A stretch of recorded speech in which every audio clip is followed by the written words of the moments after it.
సమాజంలో తన ప్రేమను బట్టి, తన వ్యవహారాన్ని బట్టి, తన మంచితనాన్ని బట్టి, యాగబుద్ధిని బట్టి సమాజంలో ప్రజలకు ఆశీర్వాద కారణంగా ఉన్నందున ఆమెకు ఒక సమస్య వస్తే అందరూ కూడా తమ పరుసుల్ని అలాగా ఇచ్చేశారనమాట. స్త్రీలకి పురుషులకి అందరికీ చెప్తున్నాను, అన్నిటికంటే ప్రేమ గొప్పది, అన్నిటికంటే ప్రేమ ఉత్తమమైంది, శ్రేష్టమైంది, దీవెనకరమైంది, సమాజాన్ని ప్రభావితం చేయగలిగిద్ది. మొదట ఓడినట్టుండిన ప్రేమ గెలిచిద్ది, ప్రేమకు ఓటమి లేదు. బానిసైనట్టు దాసుడు దాసురాలైనట్టు కనపడిద్ది కానీ బానిసల్ని దాసుల్ని దాసురాలని చేసుకుంటుంది ప్రేమ. సమస్తము కోల్పోయినట్టు కనపడిద్ది కానీ అన్నిటినీ సంపాదించుకుంటుంది ప్రేమ. సమాధి చేయబడినట్టు కనపడిద్ది కానీ సమాధి గుండెను చీల్చి తిరిగి పునరుద్ధానమే లేచిద్ది ప్రేమ. స్తోత్రం. తృణీకారము పొందినట్టు కనపడిద్ది కానీ వీటిని అధిగమించి నిలిచి శాశ్వతంగా స్థిరంగా నిలిచిపోయేది ప్రేమే. కాబట్టి బిడ్డలారా, ఫస్ట్ ఈ కోరిక కలిగి ఉండండి. నా సమాజానికి, సంఘానికి, నా ఇరుగు పొరుగులకు, నా కుటుంబానికి నేను ఉండుట ఒక ఆశీర్వాదం అనేటట్లు నా జీవితం ఉంచు ప్రభువా. అనేకుని రక్షణలోనికి నడిపించడానికి ఎన్ని బాధలైనా తట్టుకునే శక్తి నాకు ఇవ్వు, ఎన్ని గాయాలైనా సహించే బలము నాకు ఇవ్వు. కానీ నేను ఇతరులకు దీవెనకరంగా ఉండాలి, నీ కొరకు అలా సిద్ధపరచయ్యా అని మనం ప్రార్థన చేసుకోవాలి. అది అద్భుతమైన జీవితం. వల్ల బాధ సంఘము 3 పొందాలట. సంఘము క్షేమంగా ఉండాలి, సంఘము అభివృద్ధి చెందాలి, సంఘము పరిపూర్ణత పొందాలి. ఇది 3 లక్ష్యాలు సంఘానికి. ఇవి సాధించడానికి దేవుడు అనుగ్రహించినటువంటి 3 విధములైన ఈవులలో మొట్టమొదటిది భక్తులు అన్నాను. ఇంకొక మాట కూడా ఈ సందర్భంలో మీకు చెప్తాను.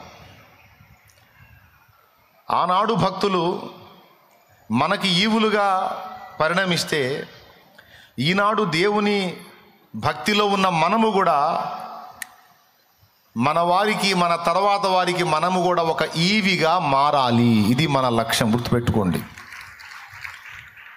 మనము మన తరము వారికి, తర్వాత తరముల వారికి దేవుడు అనుగ్రహించిన ఒక ఈవిగా నేను కూడా ఉండాలి అని స్త్రీలకు ఉండాలి, నేను కూడా ఉండాలని పురుషులకు ఉండాలి. అబ్రహాముతో దేవుడు అన్నాడు, అనేకులకు నిన్ను ఆశీర్వాద కారణముగా చేస్తానని. అనేకులకు ఆశీర్వాద కారణంగా నిన్ను చేస్తాను. ఆశీర్వాదం వేరు, ఆశీర్వాద కారణం అవటం వేరు. ఆశీర్వాదం అంటే వ్యక్తిగతంగా మనం పొందే సంగతులు. ఆశీర్వాద కారణంగా మనం మారడం అంటే ఏంటో తెలుసా? మన ద్వారా ఇతరులు దీవించబడేటువంటి జీవితం. దేవునికి స్తోత్రం కలుగును గాక. ఎట్లా మన ద్వారా ఇతరులు రక్షింపబడే జీవితం, ఇతరులు ఆశీర్వదించబడే జీవితం, ఇతరులు విమోచింపబడే జీవితం, ఇతరులు కాపాడబడే జీవితం.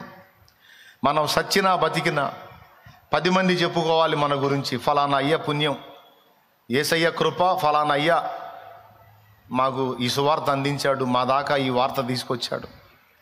ఫలానా అమ్మ పుణ్యం, మహాతల్లి మాకు యేసయ్యను పరిచయం చేసింది, జీవం గల దేవుని పరిచయం చేసింది, సేవ చేసింది. లేకపోతే యేసయ్య మాకు తెలిసేవాడు కాదు, నాశనమే నరకానికి పోయేవాళ్ళం.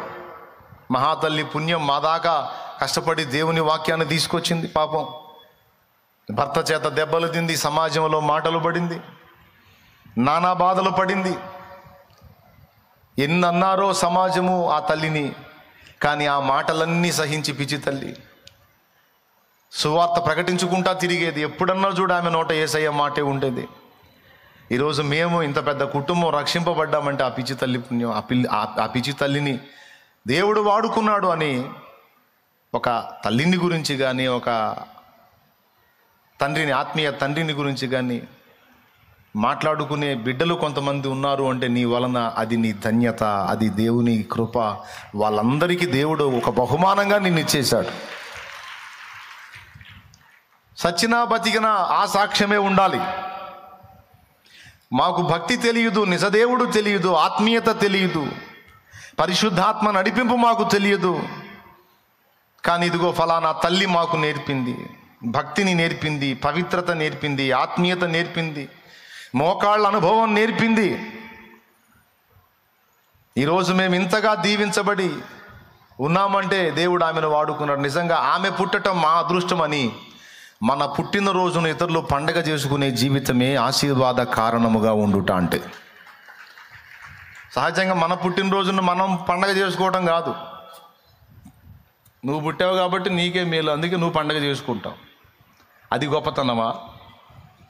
మన జన్మదినాన్ని పండుగగా జరుపుకునే కొంతమందిని కలిగి ఉండటం గొప్పతనమా? అది కదా జీవితం.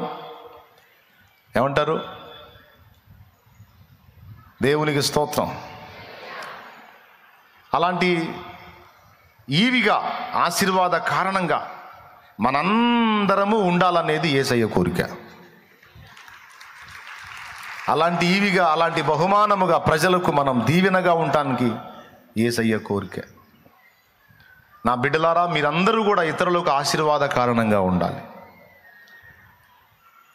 దానికోసం ఎన్ని బాధలైనా మీరు పడాల్సిందే, దానికి సిద్ధం అవ్వాలి. కానీ మీరు ఈవి కావాలి, బహుమానం కావాలి. నీ జీవితాన్ని బట్టి 10 మంది సంతోషించే బ్రతుకు నీవు కలిగి ఉండాలి. ఎందుకంటే నీవు నా బిడ్డవి. నిన్ను అలాంటి అనుభవంలో నేను చూడాలనుకుంటున్నాను అని దేవుడు మనందరి విషయంలో తన కోరికను వెల్లడిపరుస్తున్నాడు. అబ్రహామును కలిసినప్పుడు దేవుడు అబ్రహాంతో అదే చెప్పాడు, నిన్ను బట్టి అనేకులు ధన్యులయ్యేటట్లు నేను చేస్తా, అనేకులకు నీ ఒక దీవెనగా, మా ఆశీర్వాదం ఆయనే అన్నట్టుగా నిన్ను చేస్తా అని దేవుడు అబ్రహాముకు వాగ్దానం ఇచ్చాడు, అక్షరాల నెరవేర్చాడు. ఈరోజు మనందరినీ రక్షణలోనికి నడిపించిన భక్తులందరూ కూడా దేవుడు మనకు అనుగ్రహించిన ఈవులు. వారిని గురించి మనం ఎంత సంతోషపడుతున్నామో, వారిని గురించి మనం ఎంత ఆనందపడుతున్నామో, వారిని దేవుని తర్వాత మన హృదయంలో వారికి ఎంత సముచిత స్థానం ఇచ్చామో, అదేవిధంగా నీ ద్వారా ప్రభావితమైన భక్తుల గుండెల్లో దేవుని తర్వాత నీ స్థానాన్ని కూడా దేవుడు ఏర్పరుస్తాడు. అలా ఏర్పరచాలని ఆశతోనూ తిప్పలపట్టం కాదు, ఏర్పరచకపోయినా నీవు నేను మనమైతే ఇతరులకు ఆశీర్వాదకరంగా ఉండటం అనేది మాత్రం మర్చిపోకూడదు. మనం ఎంత తిన్నాం, ఎంత తాగాం, ఎంత తలగబోసుకున్నాం, ఎంత అనుభవించాం అన్నదంతా కూడా అది మన పాలు, మట్టి పాలే. కానీ ఇతరుల కొరకు మనం ఎంత చేశాం అనేదే రేపు అక్కడ శేషంగా నిలబడిద్ది. ఇది మాకు కూడా తెలుసులే అని మీరు ఒకవేళ అంటే ఇంక నేను ఆ పాయింట్ చెప్పడం వేస్ట్. తెలియకపోతే తెలుసుకోండి. ఈ దర్శనాన్ని, ఈ భారాన్ని ప్రతి స్త్రీ, ప్రతి పురుషుడు, క్రైస్తవ స్త్రీ పురుషులందరూ కూడా కలిగి ఉండాలి. ఏ దర్శనం, ఏ భారం? నన్ను రక్షణలోనికి నడిపించినటువంటి తల్లులు, తండ్రులు ఎలాగో మాకు ఆశీర్వాద కారణంగా ఉన్నారో, ఈవిగా ఉన్నారో, నేను కూడా సమాజానికి ఒక బహుమానం లాగా ఉండాలి. నేను కూడా నా సమాజానికి 10 మందికి నేను ఒక ఆదర్శప్రాయంగా, ఆశీర్వాద కారణంగా ఉండాలి. దేవా నన్ను అలాగ ఆశీర్వదించయ్యా అని ప్రార్థన చేసుకోవాలి, ఆశపడాలి. అంతేకాదు పని చేయాలి. దేవునికి స్తోత్రం. ఒక సమాజంలో ఒక తల్లి ఉంటుంది, చాలా మంచి ఆత్మీయురాలు, టీచర్ గారు. ఆమె మంచి ప్రేమ కలిగింది. పిల్లలకి స్కూల్ చెప్తుంది అన్నమాట, క్లాస్ చెప్తుంది. అందరినీ ప్రేమగా పలకరిస్తుంది. ఎవరు ఏ ఇబ్బందిలో ఉన్నా తనకు వచ్చే దానిలో ఖర్చులకు పోను మిగిలింది భద్రం చేసి అక్కరలో ఉన్న వాళ్ళకి అంత సాయం చేసే బుద్ధి కలిగింది. ప్రతిరోజు సమాజానికి మంచి కలిగేటువంటి, సమాజానికి దీవెనకరమైనటువంటి మాటలు ఆమె ఇంటి ముందున్న బోర్డు మీద రాసిద్ది. వేదంలో ఉన్న వాళ్ళని ఆదరించే మాటలు, దేవుని మాటలు ఆ బోర్డు మీద రాసిద్ది. రోజు ఆమె డ్యూటీ అది.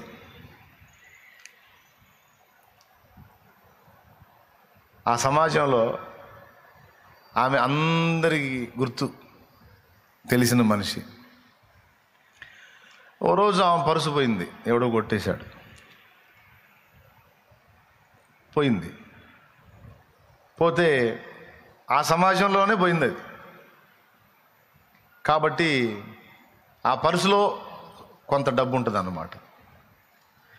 ఈమె ఆ బోర్డు మీద దేవుని మాటలతో పాటు, ఆదరణ వాక్కులతో పాటు కింద రాసిద్ది అన్నమాట, నిన్న నా పర్సు పోయింది, అందులో కొంత డబ్బు ఉంది, మీలో ఎవరికైనా దొరికితే దయచేసి తెచ్చి ఇవ్వండి అని రాసిద్ది అన్నమాట. ఇక గంట తర్వాత నుంచి ఆమె ఇంట్లో తడవకో పరుసు పడతా ఉంటుంది, తడవకో పరుసు పడతా ఉంటుంది. ఎన్ని పరుసులు పడతాయో ఆమె ఇంట్లో.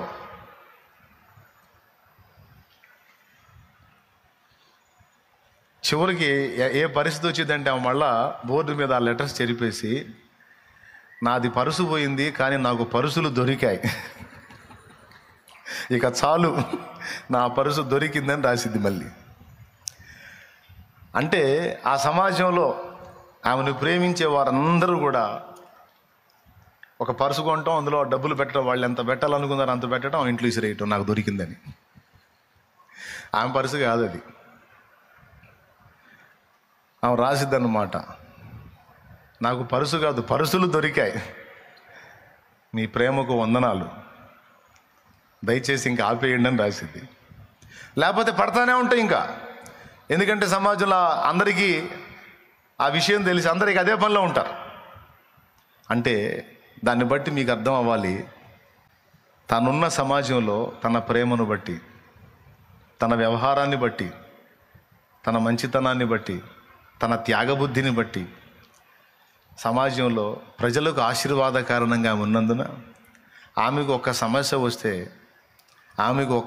వస్తే అందరూ కూడా తమ పరుసుల్ని అలాగా ఇచ్చేశారన్నమాట.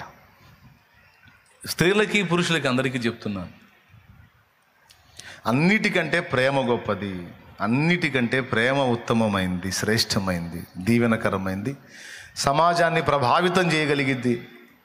మొదట ఓడినట్టుండినా ప్రేమ గెలిచిద్ది, ప్రేమకు ఓటమి లేదు.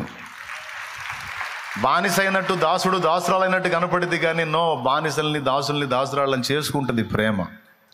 సమస్తము కోల్పోయినట్టు కనపడిద్ది కానీ అన్నిటినీ సంపాదించుకుంటుంది ప్రేమ. సమాధి చేయబడినట్టు కనపడిద్ది కానీ సమాధి గుండెను చీల్చి తిరిగి పునరుద్ధానమే లేచిద్ది ప్రేమ. దేవునికి స్తోత్రం. తృణీకారము పొందినట్టు కనపడిద్ది కానీ అన్నిటినీ అధిగమించి నిలిచి శాశ్వతంగా స్థిరంగా నిలిచిపోయేది ప్రేమే. కాబట్టి బిడ్డలారా, ఫస్ట్ ఈ కోరిక కలిగి ఉండండి, నా సమాజానికి, సంఘానికి, నా ఇరుగు పొరుగులకు, నా కుటుంబానికి నేను ఉండుట ఒక ఆశీర్వాదం అనేటట్లు నా జీవితం ఉంచు ప్రభువా. అనేకుల్ని రక్షణలోనికి నడిపించడానికి ఎన్ని బాధలైనా తట్టుకునే శక్తి నాకు ఇవ్వు, ఎన్ని గాయాలైనా సహించే బలము నాకు ఇవ్వు. కానీ నేను ఇతరులకు దీవెనకరంగా ఉండాలి, నన్ను నీ కొరకు అలా సిద్ధపరచయ్యా అని మనం ప్రార్థన చేసుకోవాలి. అది అద్భుతమైన జీవితం. ఇక దేవుడు చిత్తం, ఆయన నిన్ను సేవలో వాడుకుంటాడో లేకపోతే సమాజానికి ఇంకొక టైపులో సేవ చేసే విధంగా వాడుకుంటాడు.